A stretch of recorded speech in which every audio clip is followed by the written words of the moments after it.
हरे Krishna. Mistake insight channel पर आप सबका स्वागत है।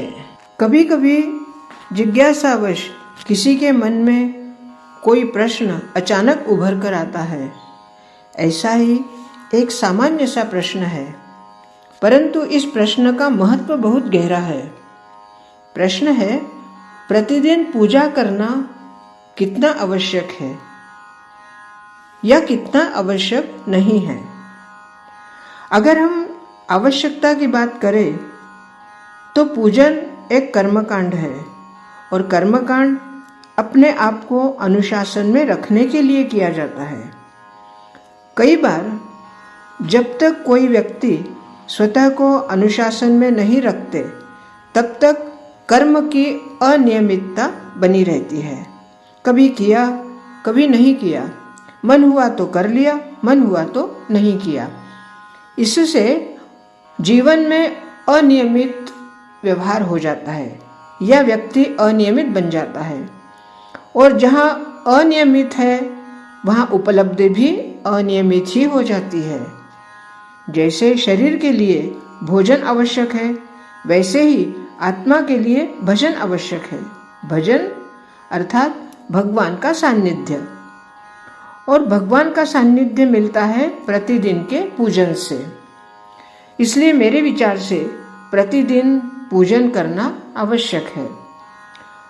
जीवन को अनुशासन में रखने का सबसे पहला और आसान उपाय है पूजन के प्रति अनुशासित होना। क्योंकि पूजन का कर्मकांड प्रातःकाल किया जाता है, और जब हम पूजन प्रातःकाल करते हैं तो हमारा संपूर्ण दिवस सकारात्मक ऊर्जा से भर जाता है और अपने आप हमारा वह दिन अपेक्षाकृत अच्छा बीतता है। इसीलिए प्रतिदिन नियमितता से हमें पूजन करना चाहिए। इसी विषय पर आज थोड़ी सी बात करेंगे कि पूजन के महत्व के बारे में, अर्थात पूजन आवश्यक है परंतु पूजन का महत्व क्या है। अब यहाँ पे कुछ पॉइंट्स मैंने निकाल रखे हैं। जैसे पूजा की विधि में शुद्धिकरण होना आवश्यक है, और स्नान, शुद्धिकरण, आसन पूजन या दैनिक पूजा के मुख्य लाभ सकारात्मक ऊर्जा या आध्यात्मिक विकास, शुद्धि, पवित्रता, आत्म साक्षात्कार, दिव्य शक्ति का अनुभव, जीवन में संतुलन, और कैसे करें दैनिक पूजा या उसका समय, दिशा, सामग्री, मंत्र, पंचदेव। संक्षेप में हम अगर बात करें तो ये सारे पॉइंट्स मैंने निकाले हैं। उन पॉइंट्स को हम थोड़ा सा विस्तार करेंगे। अब स्नान और शुद्धिकरण का क्या तात्पर्य है। स्नान के बाद शरीर तो आपका स्वच्छ हो जाता है, परंतु कई बार मन में मैल रह जाता है, तो वो मन का मैल साफ करने के लिए हमें पूजन अत्यंत आवश्यक होता है। तो हमारा शुद्धिकरण कैसे होगा। स्नान के बाद इधर उधर कहीं पर भी स्पर्श किए बगैर पूजन करना चाहिए। जिन्हें कर्मकांड के बारे में शास्त्रोक्त विधि ज्ञान है वे शास्त्रोक्त विधि का प्रयोग कर सकते हैं, परंतु जिन्हें शास्त्रोक्त विधि का ज्ञान नहीं है वे तन से शुचिर्भूत होकर शुद्ध मन से, शांत मन से भगवत का पूजन करें। अब आसन क्या है। कई बार लगता है कि आसन मतलब हमारी शरीर, जैसे हम वज्रासन है, पद्मासन है या सुखासन है, वो एक आसन हमारा शारीरिक आसन होता है, परंतु वो आसन जिसके ऊपर बैठकर हम पूजा करते हैं, तो वो आसन भी हमारा भगवान जहाँ हमने रखे हैं उससे थोड़ा नीचे होना चाहिए, और आसन पर बैठकर पूजन करना सबसे शुभ और अनुशासित माना जाता है। तो दैनिक पूजन क्यों आवश्यक है। जैसे प्रतिदिन पूजन से लाभ क्या होता है। असल में मनुष्य स्वभाव ऐसा है कि जब तक उसको लाभ दिखाई नहीं देता तब तक मनुष्य कुछ कर्म करना नहीं चाहता, और यही वजह है कि हमारे पुराने ज़माने में ऋषि मुनियों ने प्रातः काल पूजन का विधान निर्माण किया है। प्रतिदिन के पूजन से सबसे पहले तो हमें मन की शांति मिलती है, सकारात्मक ऊर्जा हमें मिलती है और हमारा चित्त एकाग्र होता है, जिससे आध्यात्मिक जुड़ाव बढ़ता है। नकारात्मकता दूर तो होती ही है और जीवन में सुख, समृद्धि और संतुलन बनाए रखता है। जीवन में आने वाली प्रतिदिन की चुनौतियों को सामना करने के लिए हमें आत्मिक बल मिलता है और आत्मा को परमात्मा से जोड़ने का सबसे सरल माध्यम है पूजन, जिससे आंतरिक आनंद की हमें प्राप्ति मिलती है और भगवान से जुड़ने के बाद भगवान की जो विशेष चेतना है वो हमें मिलती है। सकारात्मक ऊर्जा का संचार होता है हमारे शरीर में। प्रतिदिन हम पूजा करते हैं तो सात्विक गुण हमारा जागृत होता है, उसका विकास होता है। और जब हम पूजन में बैठते हैं, पूजन पूरा करते हैं, तो ईश्वर से जुड़ाव जो होता है, उस जुड़ाव से भक्ति और आस्था बढ़ती है, जीवन को सही दिशा मिलती है। शुद्धि और पवित्रता भी आवश्यक होती है, क्योंकि हमने स्नान करने के बाद हम पूजा करते तो हमें लगता है कि हम पवित्र हो गए, परंतु शरीर से पवित्र होना अलग बात है। मन से पवित्र होना, मन से पवित्र होने के लिए हमारे मन को किसी भी तरह के विकारों से कुछ देर के लिए तो भी हमें अलग रखना है, ताकि हमारा मन, कर्म और हमारे विचार भगवान के पूजन में अच्छी तरह से लग जाए और तभी हमारे मन की शुद्धता निर्माण होने लगती है।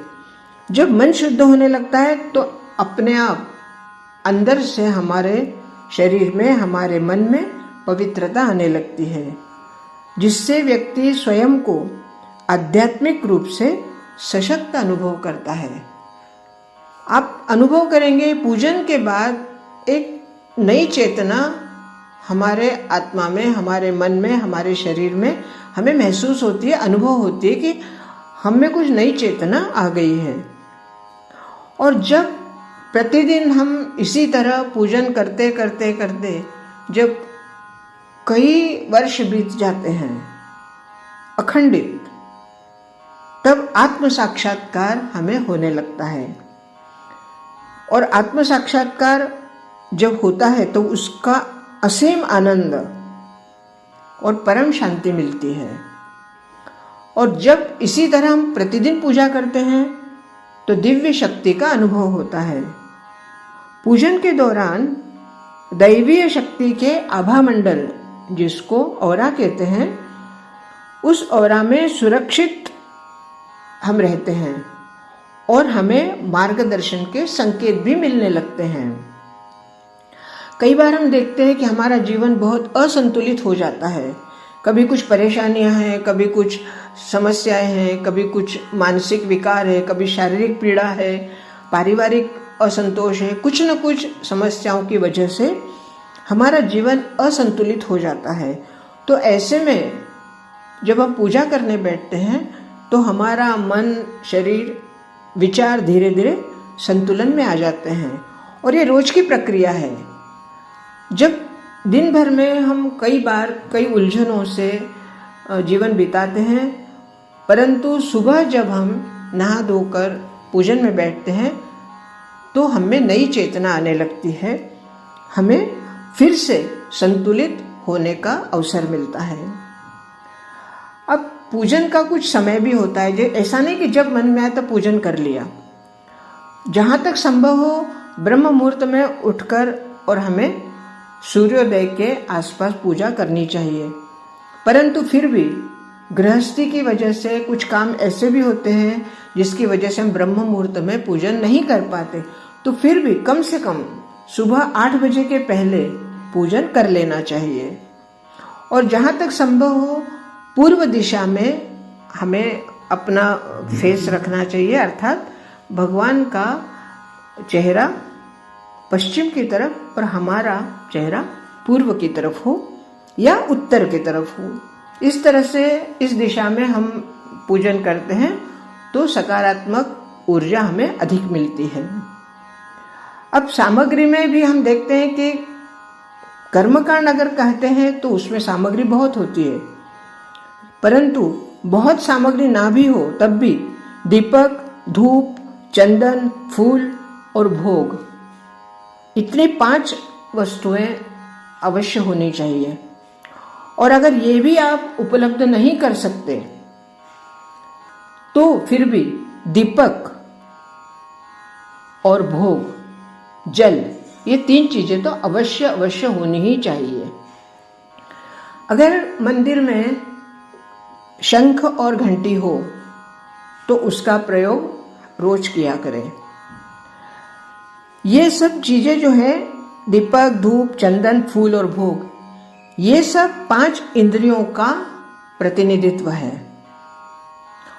और पूजन के पूर्ण पूजन होने के बाद कम से कम 1 माला अर्थात 108 मणकों की 1 माला मंत्र, जो भी आपके इष्ट हो उनका 1 माला अवश्य मंत्र करना चाहिए।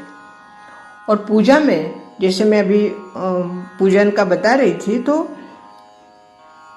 संक्षेप में अगर हम कहें तो प्रतिदिन का पूजन केवल एक कार्य नहीं है, अपितु मानसिक, भावनात्मक, आध्यात्मिक स्वास्थ्य के लिए एक आवश्यक अभ्यास है, जो जीवन को आनंदमय और उद्देश्यपूर्ण बनाता है। इस वीडियो में मैंने पूजन की विधि नहीं बताई है, सिर्फ पूजन का महत्व बताया है।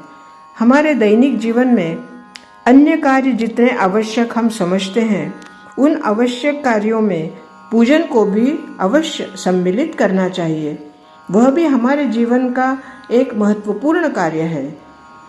हमारे जीवन में पूजन से बहुत ही सूक्ष्म रीति से हमें कुछ प्राप्त होता है, वो है हमारा आत्मचिंतन, आत्म साक्षात्कार, नई चेतना, ईश्वरीय चैतन्य और अत्यंत महत्वपूर्ण ईश्वरीय कृपा हमें प्राप्त होती है। आज के लिए इतना ही। बहुत बहुत धन्यवाद। हरे कृष्ण।